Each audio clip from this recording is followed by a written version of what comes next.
12지파 가운데 레위 지파를 하나님께서 선택하셨고 그 레위 지파에게 아주 특별한 사명을 맡기셨습니다. 어떤 사명을 맡기셨느냐? 우리 그런 맥락에서 역대상 6장 49절을 다시 한번 읽어보겠습니다. 아론과 그 자손들은 번제단과 향단 위에 분향하며 제사를 드리며 지성소의 모든 일을 하여 하나님의 종 모세의 모든 명대로 이스라엘을 위하여 속죄하니. 하나님께서 레위 지파를 선택하시고 그들에게 제사장의 일을 하는, 하나님께 제사하는 일을 전담하는 사명을 맡기셨다는 겁니다. 이게 왜 중요하냐? 구약시대에 하나님께 드려진 제사는 오늘날 우리가 하나님께 드리는 예배를 예표합니다. 본래 하나님께서는 이스라엘 모든 12지파를 제사장 나라로 삼으시기를 원하셨습니다. 출애굽기 19장 5절 6절에 보니까 이렇게 되어 있어요. 세계가 다 내게 속하였나니 너희가 내 말을 잘 듣고 내 언약을 지키면 너희는 열국 중에서 내 소유가 되겠고 너희가 내게 대하여 제사장 나라가 되며 거룩한 백성이 되리라. 하나님께서 이스라엘 백성을 출애굽시키신 목적이 바로 제사장 나라를 삼으려고 했다는 겁니다. 그러나 모든 이스라엘 지파가 다 제사만 드릴 수는 없잖아요, 하나님께.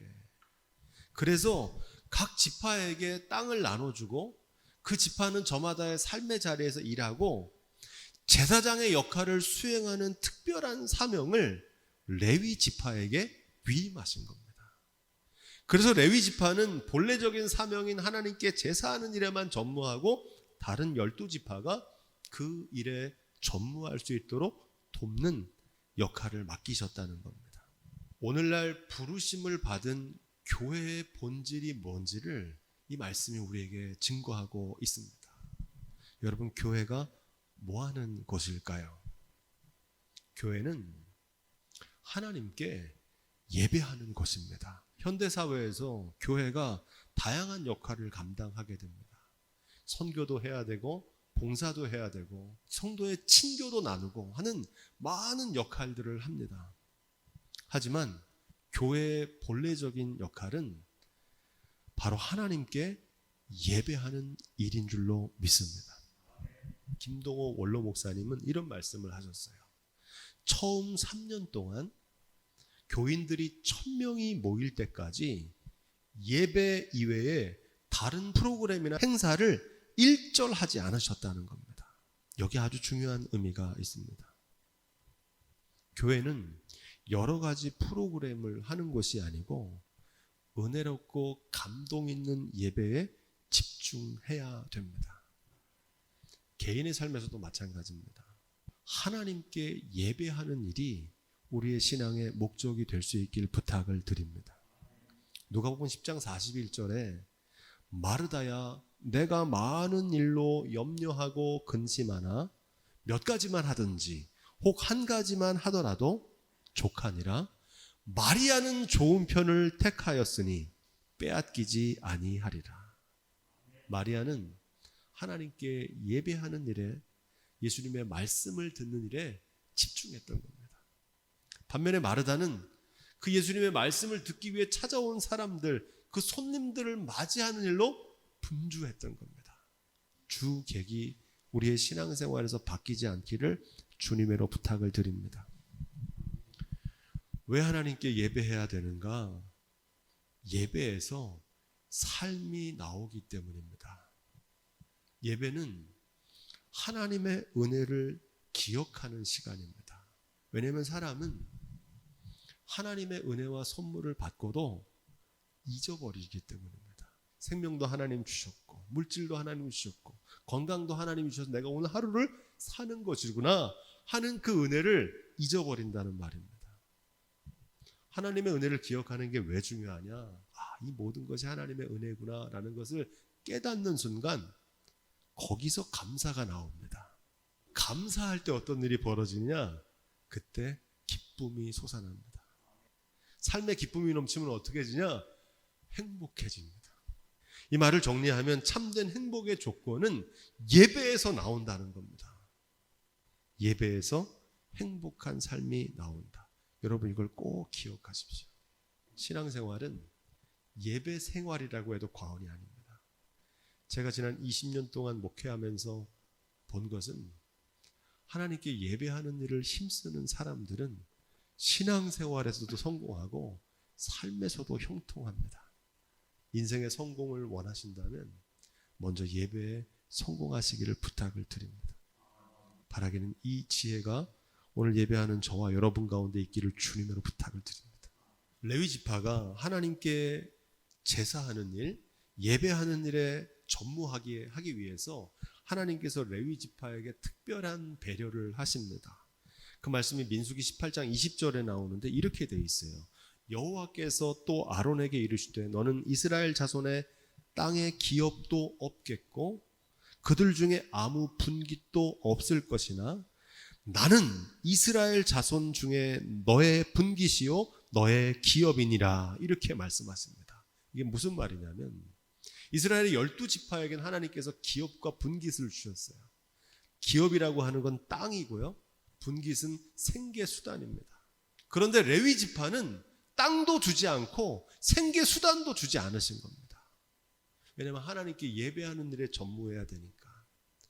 그래서 하나님께서 친히 레위 지파, 하나님께 예배하는 일에 전무하는 그들에게 분깃이 되시고 기업이 되주시겠다는 약속입니다. 이것을 소금 언약이라고 합니다.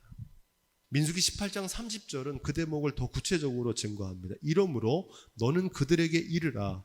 너희가 그 중에서 아름다운 것을 취하여 드리고 남은 것은 너희 레위인에게는 타작마당의 소출과 포도즙 틀의 소출같이 되리니 너희와 너희 권속이 어디서든지 이것을 먹을 수 있음은 이는 회막에서 일한 너희의 보수임이라 이렇게 말합니다. 이걸 우리의 삶에 어떻게 적용할 수 있느냐? 먼저 그의 나라와 그 의를 구하는 자에게 하나님께서는 이 모든 것을 더해 주시는 줄로 믿습니다. 그 말씀이에요. 하나님의 일을 위해서 자신의 시간을 드리고 물질을 드리고 자신의 삶을 드리면 하나님께서 그것을 반드시 갚아주신다는 겁니다. 책임져 주신다는 거예요.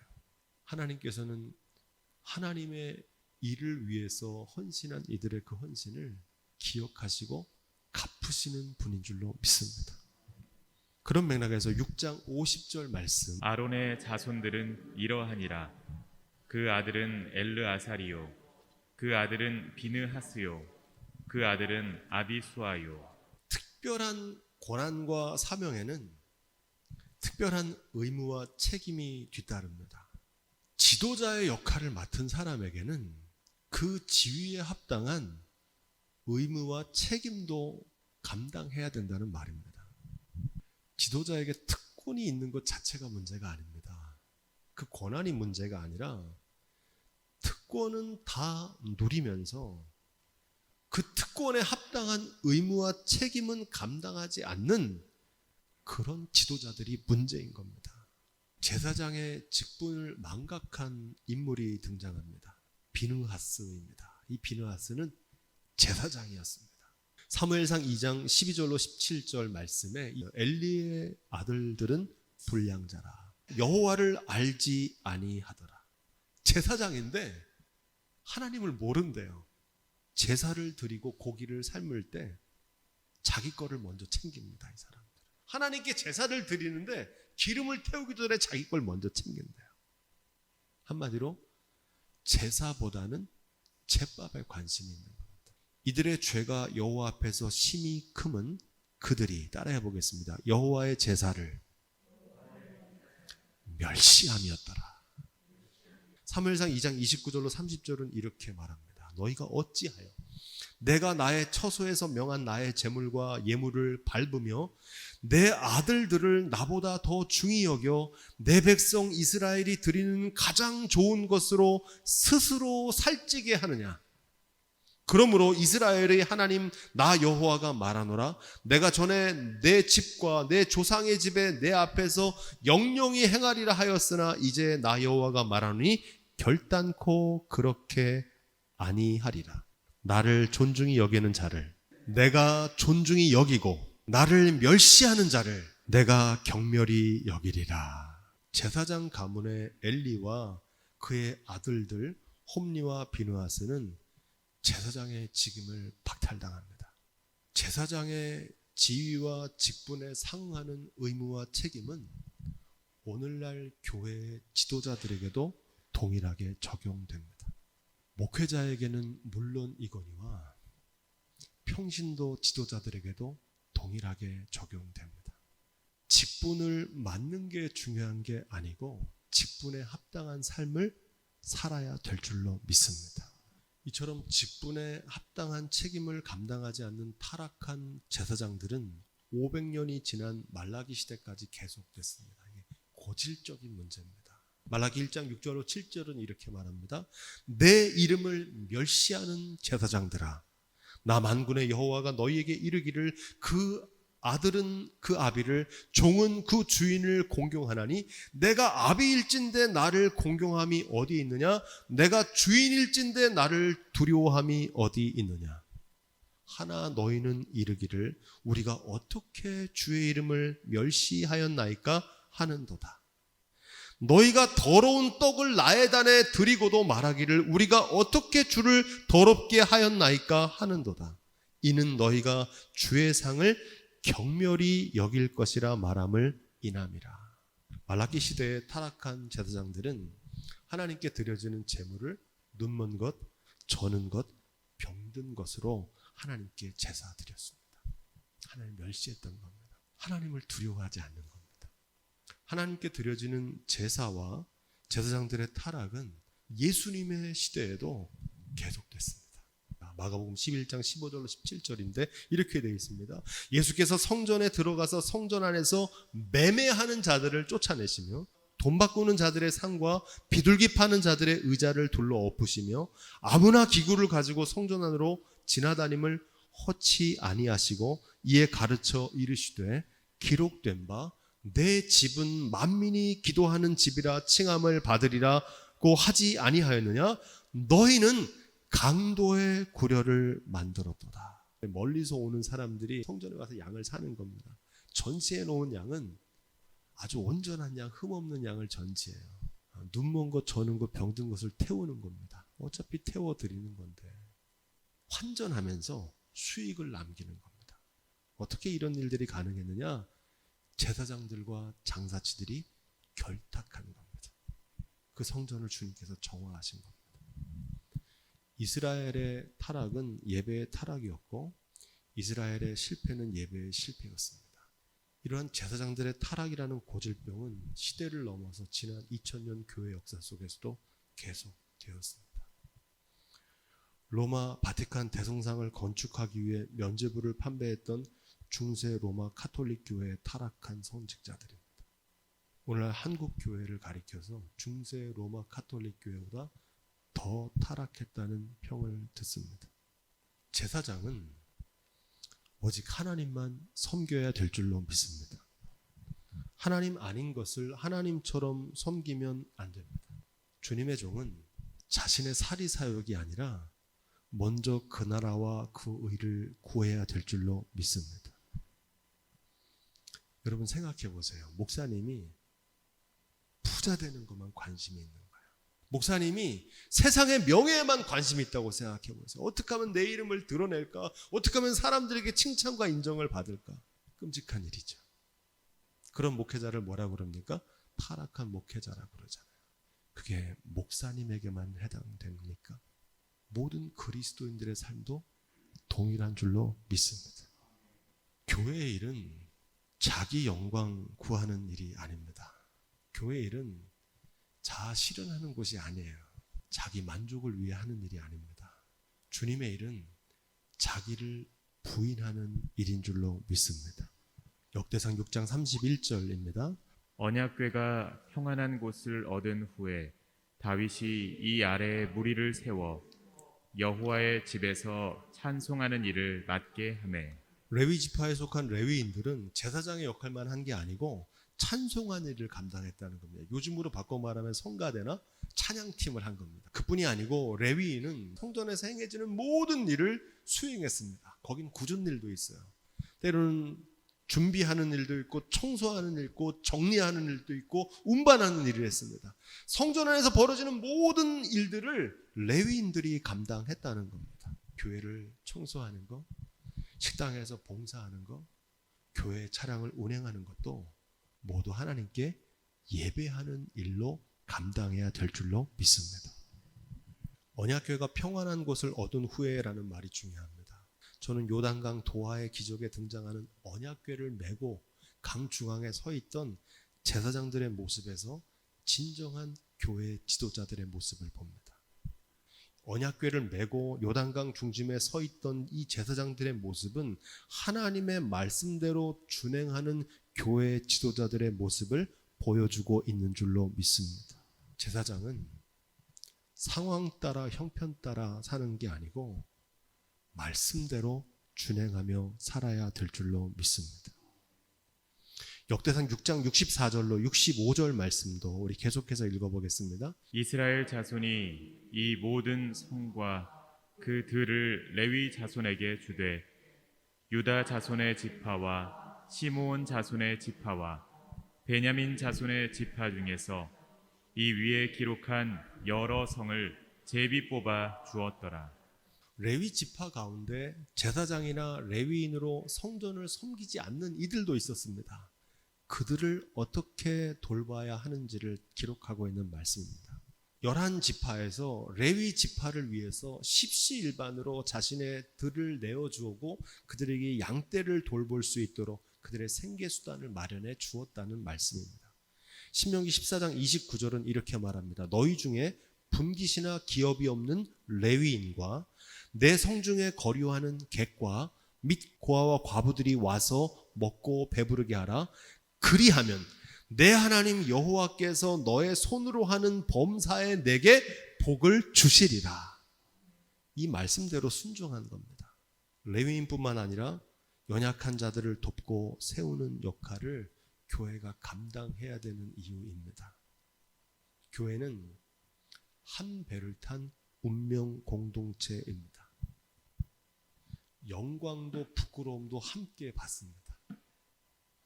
목회자의 영광은 교회의 영광이고 목회자의 실패는 교회의 실패입니다. 동일합니다. 여러분들의 영광이 저의 영광이고 여러분들의 실패가 저의 실패입니다. 한 몸이기 때문입니다. 주님의 몸된 교회는 그래서 한 사람의 독창이 아니라 여럿이 아름다운 하모니를 이루는 합창이 돼야 될 줄로 믿습니다. 서로 돌봐주고 기다려주고 세워줘야 합니다. 주목하는 마지막 말씀은 제비를 뽑아 주었다는 겁니다. 12지파가 자신의 분깃과 기업을 레위 지파에게 줄 때 제비를 뽑아서 주었다는 겁니다. 그 이유는 모든 땅을 하나님께로부터 받은 것이기 때문에 하나님의 이름으로 분배해 주었다는 말입니다. 거저 받은 것, 거저 주었다는 겁니다. 사도행전 2장 44절에 나오는 믿는 사람이 다 함께 있어 그 모든 물건을 서로 통용하고 또 재산과 소유를 팔아 각각 사람의 필요에 따라 나눠 주며 이렇게 말합니다. 그 일을 했던 겁니다.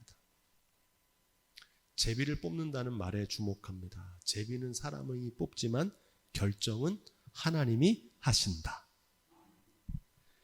제비는 운이나 요행이 아닙니다. 하나님 앞에 자신의 것을 내려놓는 게 제비를 뽑는 겁니다. 그 결단이 없는 사람은 제비 뽑지 않습니다. 하나님이 더 좋으신 것을 주실 것이라는 믿는 사람들만 제비를 뽑습니다. 주님의 일을 할 때 하나님의 결정권을 비워두고 하나님의 결정권을 따르는 지혜가 있기를 주님의 이름으로 부탁을 드립니다. 왜 이 말씀을 드리는가 하니 주님이 머리 되신 교회라고 말하지만 우두머리 노릇하려고 하는 사람들이 꼭 있습니다.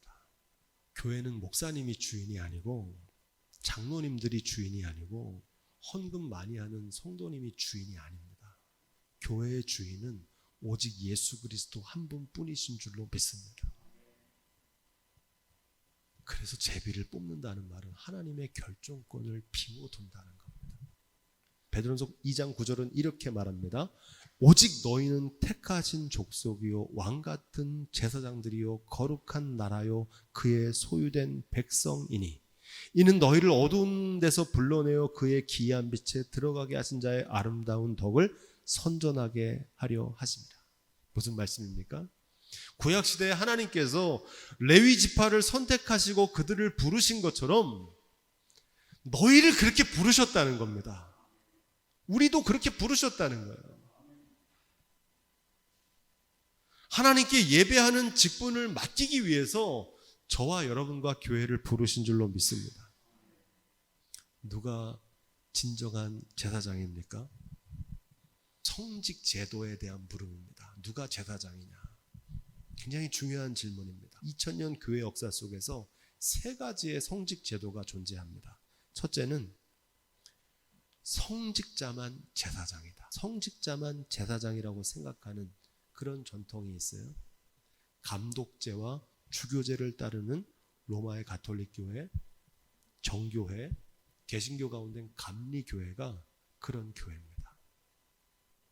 감리교회는 목사님만 성직자예요. 두 번째는 평신도 지도자만 제사장이라고 믿는 그런 교회의 전통이 있습니다. 이게 뭐냐면 장로제를 따르는 장로교회가 대표적입니다. 장로교회도 목사님이 계시는데 목사님은 설교 장로입니다. 성직자 개념이 없어요. 그래서 사실 장로교 목사님은 크로즈 셔츠를 하면 안 되고 넥타이 매시는 게 맞습니다. 그리고 세 번째는 모든 성도들이 다 제사장이다. 회중제를 따르는 침례교회가 대표적입니다. 우리 모든 성도들이 다 제사장이라는 거예요. 목회자가 있지만 원래 침례교는 성도님 중에서 믿음 좋은 사람을 목사님으로 세우는 겁니다. 성직자 개념이 없어요. 감독제, 장로제, 회중제 중에서 무엇이 옳고 그르냐가 아닙니다. 다 역사적인 배경이 있어요. 교파마다 서로 다릅니다. 그런데 목적은 하나입니다. 주님의 머리 되신 교회를 세우기 위해서 나온 제도들입니다. 모든 성직 제도가 다 맞기도 하고 다 틀릴 수도 있습니다. 이게 무슨 얘기냐? 진정한 제사장은 직분이 아니기 때문입니다. 직분에 합당한 삶을 사는 사람만 진정한 제사장입니다. 오늘 말씀에 비추어 보면 누가 왕 같은 제사장인지 분명해집니다. 레위 지파라는 혈통을 가지고 있다고 제사장이 아닙니다. 제사장의 직분이나 레위의 역할을 맡았다고 해서 그가 제사장이 아닙니다. 신령과 진정으로 하나님만 섬기고 하나님만 예배하는 예배자들만이 진정한 제사장인 줄로 믿습니다. 하나님의 말씀대로 준행하는 사람만, 그 사람만 제사장입니다.